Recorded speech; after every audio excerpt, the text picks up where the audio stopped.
हजरत मालिक बिन दिनार रहमतुल्लाह ताला अलैह फरमाते हैं, मैं हज करने गया तो उस साल ना हज में बड़ा रश हुआ, लाखों लोग आए। तो मैंने अर्ज की, मौला सबका कबूल हुआ है कि कोई रह भी गया है? तो फरमाते मुझे ख्वाब आई और बताया गया लाखों का कबूल हो गया। बड़ा बेनियाज है अल्लाह, बड़ा बेनियाज है, बड़ा करीम है। चाहे तो घर बैठे बैठे कहे माँ बाप का चेहरा देख, मैं तुझे हज का सवा देख माँ बाप का चेहरा का सबका कबूल हुआ। एक है मोहम्मद बिन हारून बल्खी, उसका नहीं कबूल हुआ। फरमाते मैं सवेरे उठा तो मैं ढूंढने लगा कि बल्ख के लोग, खुरासान के लोग कहाँ ठहरे हुए हैं। वहाँ लहदा होते हैं ना, ये पाकिस्तानियों की बिल्डिंगें, ये इंडियन है, ये फलान मुल्क के। तो कहते मैं ढूंढते ढूंढते पहुंचा तो मैंने बल्ख के लोगों को पा लिया। मैंने पूछा तुम में मोहम्मद बिन हारून बल्खी कौन है? तो लोग कहने लगे वो तो बड़ा नेक आदमी है, बड़ा परहेजगार है। कहते मैंने कहा मुझे ख्वाब आई है, हज कबूल नहीं हुआ, ये तारीफें कर रहे हैं। मैंने कहा किस तरह का नेक? तो लोग कहने लगे जी 24वां तो वो हज करने आया है, सारी रात नफल पढ़ता है, सारा दिन रोजा रखता है, बहुत मालदार था पर हर चीज अल्लाह की राह में खैरात कर दी। फरमाते मैंने कहा वो कहाँ है? कहने लगे पहाड़ के पीछे खैमा उसने लगाया है, वहां अल्लाह अल्लाह कर रहा है।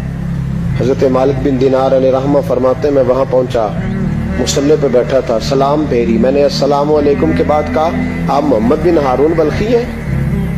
कहने लगा हाँ। आप मालिक बिन दिनार हैं? तो मैंने कहा कि इसने तो मेरा नाम भी जान लिया बगैर बताए। फरमाते मैंने कहा कि हाँ मैं मालिक बिन दिनार हूं। कहने लगे कैसे आए हो? मैंने कहा बस मिलने आया था। कहने लगे नहीं, जिस काम आए हो वो बताओ। मैंने कहा मैं मिलने आया हूं। तो कहते वो रो पड़े। कहने लगे नहीं, आपको ख्वाब आई होगी कि मेरा हज कबूल नहीं हुआ। कहते मेरे रोंगटे खड़े हो गए कि इसे इतना भी पता है कि मेरा हज कबूल नहीं हुआ। मैंने उसको कहा कि तुझे कैसे पता कि मुझे ख्वाब आई है? कहने लगा मालिक बिन दिनार मुझे 24 साल हो गए, मैं इस बेनियाज के घर का तवाफ करता हूँ, मैं हजर अस्वद के बोसे लेता हूँ, मैं मकाम इब्राहिम पे नफल पढ़ता हूँ, मैं सफा मरवा की सही करता हूँ, पर 24 साल बीत गए।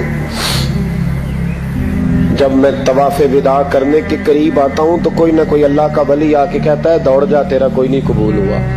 24 साल। तो मालिक बिन दिनार फरमाते मैं उसके करीब बैठ गया और उसके घुटने पे हाथ रखा मैंने। बंदा भी माजूर था, उसका एक हाथ कटा हुआ था, चेहरे पे इबादत के निशानात नुमाया थे। और मैंने कहा यार फिर तेरा हज कबूल क्यों नहीं होता? तो कहने लगा मत पूछ, तू मुझसे नफरत करेगा। मैंने कहा नहीं तू बता। कहने लगा ना पूछ। मैंने इसरार किया तो कहने लगा इसलिए नहीं कबूल होता कि मैं अपनी अम्मा का नाफरमान। तो माँ का नाफरमान क्या हुआ? तो कहने लगे अल्लाह ने दौलत दी, जायदादें, घोड़े, जमीनें, मैं अय्याश हो गया, मैं अल्लाह के दिए हुए माल को नाजायज जगह खर्च करने लगा। माँ मेरी बूढ़ी थी, इबादत गुजार थी, मुझे समझाती थी। रमजान का महीना, असर के बाद अम्मा तंदूर में रोटियां लगा रही, मैं घर आया शराब के नशे में, अम्मा रोटी दो। माँ कहने लगी शर्म कर, रोजा रखा नहीं तो जिन्होंने रखा है उनका तो ख्याल कर। कहते हैं ये लफ्ज मैंने सुने तो माँ को एक थप्पड़ दे मारा। अम्मा जलते हुए तंदूर में गिर गई, लोगों ने मुझे कमरे में बंद कर दिया। कहते हैं सारी रात मैं शोर सुनता रहा पर नशे में पड़ा रहा।